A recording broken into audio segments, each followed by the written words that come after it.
Hakuna mtu awezaye kumkomboa ndugu yake.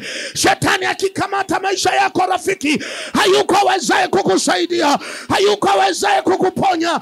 Biblia yangu inasema ya kwamba kwa maana jinsi hii Mungu aliupenda ulimwengu akamtoa mwokozi Yesu Kristo, ili kila muamini asipotee. Kumbe Yesu Kristo yeye jinsi alivyo alikubali kuteswa, alikubali kuumizwa kwa ajili ya maisha yako.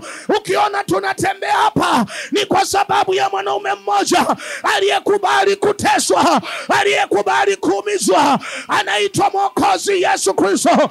Biblia inasema ya kwamba neno msalaba kwa wanaopotea ni upuzi, lakini kwetu sisi tunaokolewa ni nguvu ya Mungu, ni nguvu ya Mungu. Tunatembea kifua mbele ni kwa sababu ya mkombozi anayeitwa Yesu Kristo. Enyi wakina mama wa Kasulu, mwaminini mwokozi Yesu Kristo. Enyi akina baba wa Kasulu, mwaminini Yesu Kristo. Yeye ni mfalme wa falme. Kiboko ya matatizo, kiboko ya wachawi, kiboko ya shida ulizo nazo ni mwokozi Yesu Kristo. Yeye anatosheleza katika maisha ya watu. Yeye ni mtoshelevu katika maisha ya watu. Jamani, ni mtoshelevu Yesu Kristo katika maisha ya watu. Nami nazungumza kwa ujasiri, Yesu anatosha kukusaidia, anatosha kukuponya, anatosha kukulinda. Acha kwenda kwa waganga wa kienyeji, hawana majibu na maisha yako, hawana majibu na ndoa yako, hawana majibu. Mwenye majibu ni mwokozi Yesu Kristo. Ninamleta kwako, ninamleta kwako. Ni salama yetu huyo, ni salama ya wakina mama, ni salama ya kina baba. Usijivunie hilizi. Hilizi ya Kigoma inaweza kwenda Bagamoyo ikafeli.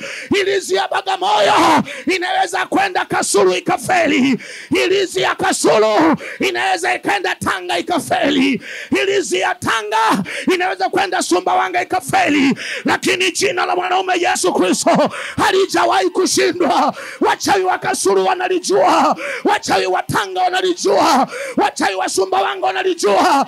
Halijawahi kushindwa jina la Yesu. Nalileta kwako kama lilivyo. Yesu ni utoshelevu kwako. Nalileta jina la Yesu Kristo. Biblia inasema jina la Bwana ni ngome imara, wote wanaolikimbilia wako salama. Tuko salama ndani ya Yesu Kristo. Wamama waliokoka wako salama ndani ya Yesu Kristo. Vijana waliokoka wako salama ndani ya Yesu Kristo. Mabinti waliokoka wako salama ndani ya Yesu Kristo. Kama uko salama kwa Yesu, punga mkono. Hale, hale, hale, hale. Hallelujah. Sikia wewe,